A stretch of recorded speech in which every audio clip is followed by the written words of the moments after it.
Hi, welcome to Blindside Movie Reviews. Noel T. Manning II here with the original blind movie critic, Jay Forey.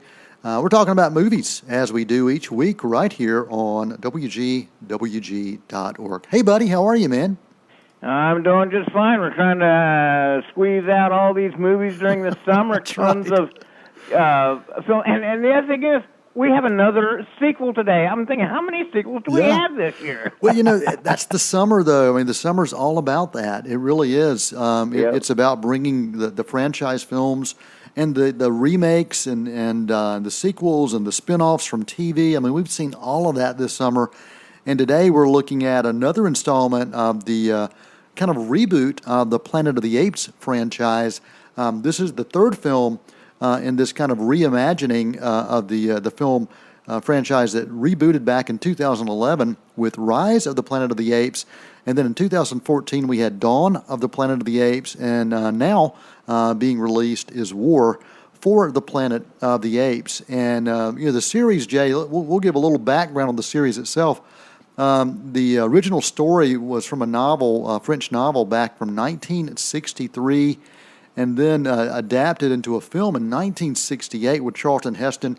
Huge film. And, when you think back, this was probably one of the first film franchises other than your James Bond series that had just a great successful run, because you had a series of 5 films back in the 60s and 70s. You had Planet of the Apes, Beneath the Planet of the Apes, Escape from the Planet of the Apes, Conquest, and then Battle for the Planet of the Apes in 1973 was when that wrapped up. And then they tried to do a remake back in 2001. Well, they did a remake, and they tried to reboot it with Tim Burton doing Planet of the Apes in 2001. That movie failed at the box office, but they've really found something here with this new franchise. So let me get some of your thoughts on how you feel about this new franchise before we give the review of the new film. Yeah, I really like the way the plot here is basically that Caesar now has a band of apes, and a lot of them are slaughtered by a new colonel that comes to town, played by Woody Harrelson. And so now Caesar's always been a nice guy, or not a nice guy, nice ape, I guess, so to speak. But now his mind is beginning to have some dark thoughts, and should he get revenge on all these apes? So, it's one of those films. I guess in a way it's kind of making full circle here. Yeah, it really is. This is that third part of this trilogy, and I think if they end up ending this series here, it ends on a perfect note. Now there's definitely some things they could do further on, but Woody Harrelson plays a really interesting kind of evil colonel who's just kind of gone mad. There are a lot of other kind of subplots that are happening within this film as well, Jay. There's some great things that are paying tribute to that original series going back to the 60s and 70s, even with some of the names of people that pop up, and even some of the reasons why maybe the humans become less human. All of those seeds are planted, and whether they're being planted to further this series, or if they're planted to remind those that saw that original to go, oh wow, I know what they're talking about there. There are a lot of references to some things from the past that, even if you don't know them, it's pretty cool for the series, but if you know them, it makes you appreciate this series even more.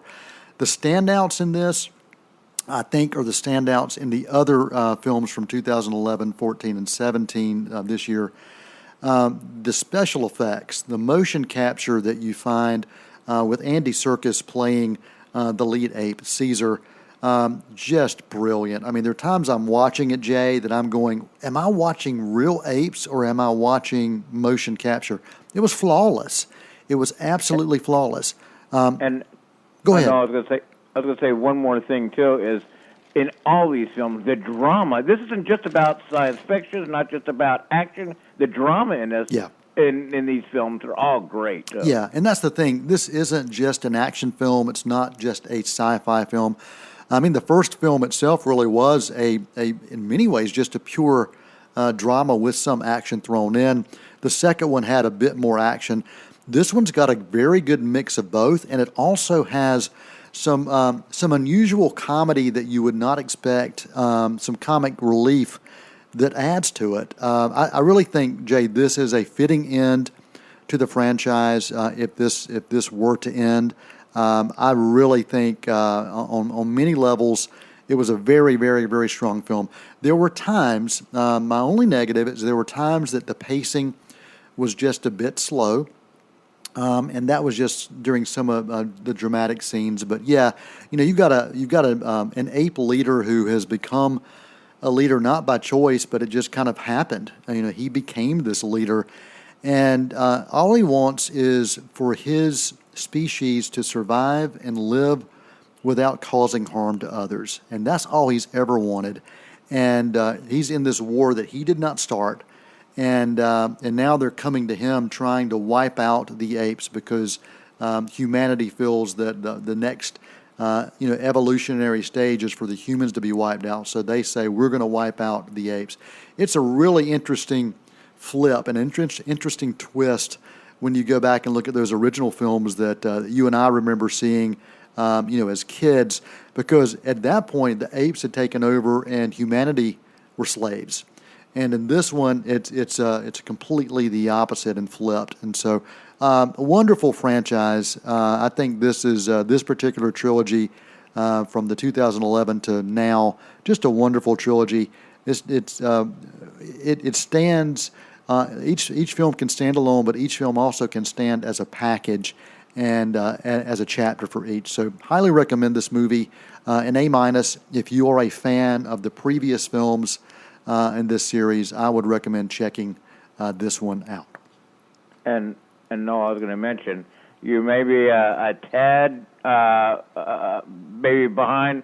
Just in the past couple days, Andy Serkis says there may be a fourth. Yeah. Not saying that there is. Yep. But he's saying there may be, and he'd be open for it. So I'm not sure where they go. The way it sounds, you're saying they kind of put an ending to it. But you said there could be, they left it open, possibly for more. So we will see. And of course, it's all about the money and how good this one does. Yeah, and we'll see. But yeah, there's definitely a seed planted for the possibility of future films. But if they didn't have them, I think this would be a fitting conclusion. It's definitely a fitting conclusion to these chapters as it relates to Caesar.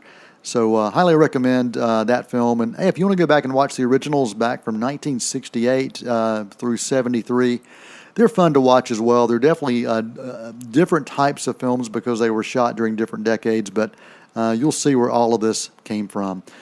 Jay, any final thoughts or comments before we wrap things up? Nope. I enjoyed all these films, so I'm. If they make a fourth one, I won't complain. Good deal. You can check out Jay's website, blindsidereviews.com, and all sorts of things there. And also look for Jay on Facebook. Until next time, I'm Noel Manning. That's Jay Forey, the original blind movie critic, right here on Gardner-Webb University Radio, WGWG.org. Until next time, that's a wrap.